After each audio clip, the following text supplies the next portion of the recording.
For me, parkour is something different. It's like completely different to anything else. It was almost like it was the first ever sport. It was the first thing anyone should have ever done as a sport, and for some reason it got lost along the way. It's like everyone started kicking balls around when you have your own human body and you can move your own human body whatever way you want. Your body's here, do something with it. It's not here just to be taking you to work and taking you back home again. A lot of people don't have a leg. Some people don't have legs, they don't have a hand. Ask them what they would have wanted to do if they had it, and that's what we should be doing. Lots of people look at free running and think, oh, they're hooligans, they're wearing sports gear on the streets, and they've just got the wrong idea. They don't have the mental philosophy that we get. But the world changes. Every bleak area, every horrible bit of council estate that you wouldn't normally like, or like weird walls that are there for no reason, and most people cross and they're like, what the hell was this? Suddenly becomes a beautiful playground.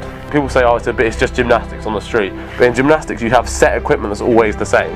It's like the opposite of gymnastics. Gymnastics is strict and regulated, and although they might have some similar movements that we've decided to use, it's nowhere near the same because the philosophy is not the same. And what really changes it from being like other sports, in my mind, is the philosophy behind it, because it's unjudgeable, and it's about you. It's not about anyone else, and no one's there for you. A lot of people think that we're mad, and we do like, they see someone at their final stage of their progression, like the best people in the world doing these big roof gaps, and they start thinking, are they going to die?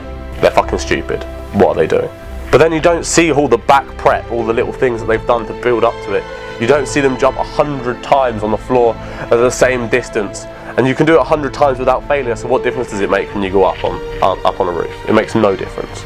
And it's really hard to explain that amazing feeling you get when you get in the zone and you're just moving through different objects and you're in your own headspace and no one's there.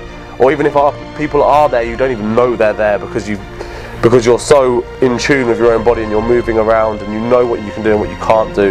And it's not necessarily about chucking the massivest flip or doing the crazy height stuff, even though that comes into it in some ways. It's more about just expressing yourself and being able to move and enjoy yourself while you move. Free running completely changed my life. It changed my career path. It changed actually everything about my life. It changed my philosophy. It started making me think more about how to progress my life. You start using it as a life tool. Like, if you can get through the obstacles in free running, you can get through the obstacles in life. And I know how weird that sounds to a normal person, but that's what it is.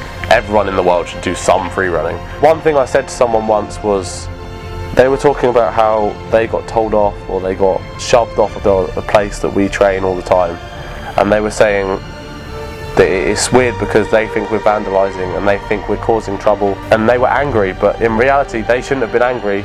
The person telling them off should be angry because we're part of the enlightened few that see more. So that's the last thing I'm going to say. Just try and join the club, become one of the enlightened few that uses your body in the correct way and treats it with the respect it should be given.